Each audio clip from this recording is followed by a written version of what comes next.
Aujourd'hui, la Corse, pour moi, c'est un regard d'admiration. On s'émerveille tous les jours ici. Ensuite, j'ai aussi beaucoup de gratitude à l'égard de la Corse, parce que je suis bretonne, donc la Corse, pour moi, c'est une terre d'adoption, et cette Corse, je l'ai désirée. Donc sur le plan personnel, elle m'a beaucoup apporté.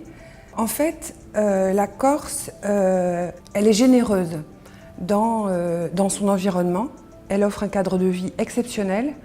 Et c'est ce cadre de vie qui vous donne une très grande énergie, qui vous donne envie de faire, de créer, de développer.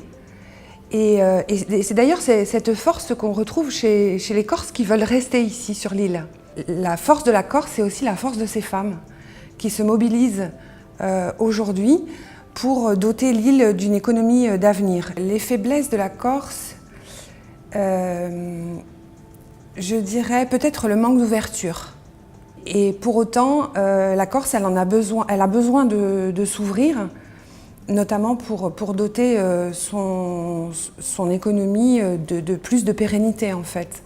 Il y a parfois aussi un fossé entre toutes ces forces vives qu'on peut remarquer en Corse, qui ont des forces vives qui ont envie de créer, de se réaliser, de développer, et une certaine forme d'inertie administrative. Voilà, il y a un fossé là, et je pense qu'il y a quelque chose à combler. C'est pas impossible, et c'est peut-être pas non plus propre à la Corse. C'est peut-être aussi quelque chose qu'on retrouve ailleurs, mais en tout cas, moi, je l'ai vécu comme ça. La Corse pourrait s'exporter davantage, et elle doit s'exporter davantage. Maintenant, il faudrait aussi que tous les acteurs économiques aient une espèce de vision de la Corse, une vision stratégique de la Corse à travers le monde, et avoir cette volonté pour peut-être mutualiser les moyens pour pouvoir aller dehors. La Corse idéale, je pense qu'elle l'est déjà. Pour moi, elle représente beaucoup, donc oui, elle est déjà idéale. Moi, déjà, je suis optimiste de nature, donc voilà.